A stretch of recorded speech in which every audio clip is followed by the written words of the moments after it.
একদম সকাল সকাল আমি আমার রুমটা খুব সুন্দর মতো গুছিয়ে নিয়েছি, কারণ আজকে আমার ফ্রেন্ড আসবে আমার বাসায় অনেক দূর থেকে, খুলনা থেকে। আর আমি ওকে আনতে গিয়েছিলাম রেল স্টেশনে। দেন ও আমার বাসায় আসার পর আমরা কি করেছি সারাদিন, কোথায় ঘুরেছি, সবকিছু থাকছে আজকের এই ব্লগে।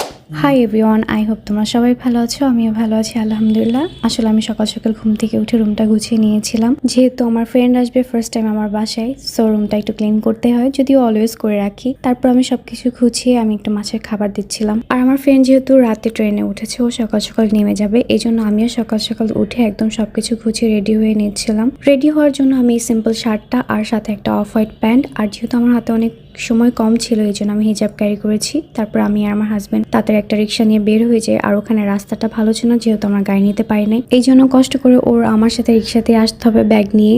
আই নো এটা কষ্ট, বাট ইটস ওকে। তারপর আমি ওকে অনেক খুঁজে বেড়াচ্ছিলাম ও কোথায় দাঁড়ায় আছে, পরে দেখি ওই কোনায় দাঁড়ায় ছিল। এরপর আমি যে তাড়াতাড়ি হাগ করি, অ্যান্ড দুজন অনেক এক্সাইটেড ছিলাম, ও অনেক বেশি এক্সাইটেড ছিল। তারপর আমাকে বলো আমার জন্য কেক নিয়ে আসে, আমি তো একদম পুরো সারপ্রাইজ, এত দূর থেকে নিজের হাতে কেক বানায় নিয়ে আসছে, এটাই তো অনেক। আর ও কিন্তু মাশাআল্লাহ অনেক ভালো কেক বানায়, ওর যদি পেজ থাকতো ডেফিনেটলি আমি আপনাদেরকে রিকমেন্ড করতাম। তারপর ফাইনালি ও আমার বাসায় চলে আসে, ওকে দেখে আমার একটু অন্যরকম ভালো লাগছিল, যেহেতু আমরা কলেজ ফ্রেন্ড ছিলাম, ইভেন আমরা হচ্ছে ডান্স পার্টনার, আমাদের ডান্স ক্লাব থেকে পরিচয় হয়, আর এই পর্যন্ত আমাদের সম্পর্ক আছে আলহামদুলিল্লাহ। তারপর আমি হচ্ছে ওর জন্য বাইরে থেকে ব্রেকফাস্ট নিয়ে এসেছি, যেহেতু ওর আসতে একটু লেট হয়েছিল এই জন্য। আর এই রেডি মিল্ক চাটা এত মজা, এটা ও বাসা থেকে নিয়ে আসছে, এটা স্বপ্নেই পেয়ে যাবেন। আর ওকে খেতে বলেছি, ও না খেয়ে হেঁটে বেড়াচ্ছিল, আর ওর এত পরিমাণ গরম ঠান্ডা লাগে এসে ওর জ্বর চলে এসেছিল।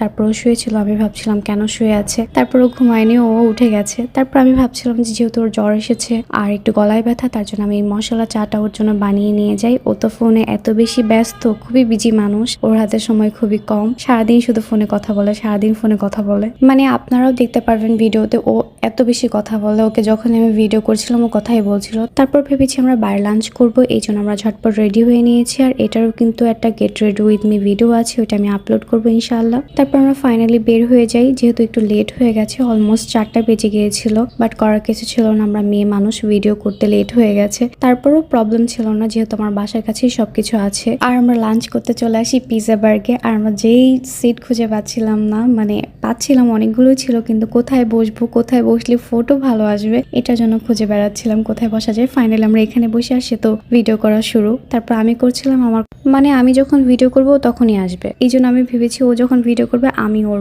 ভিডিও নষ্ট করব। তারপর আমি দেখছিলাম কি খাওয়া যায়, তারপর আমরা একটা পিৎজা অর্ডার করি। আর হ্যাঁ, এটা কিন্তু বড়লোকি পিৎজা ছিল, বাই দ্য ওয়ে আমরা কিন্তু গরিব। তারপর আমরা বড়লোকি পিৎজা খেয়েছি। পরে ভাবলাম এটাকে কেন বড়লোকি বলা হয়, যেহেতু অনেক চিজ দেওয়া ছিল এই জন্য এটাকে বড়লোকি পিৎজা বলা হয়। তারপর আমার ফ্রেন্ড খুব কষ্ট করে কেটে আমাকে সার্ভ করলো, আর সাথে আমরা একটা যে ললিপপ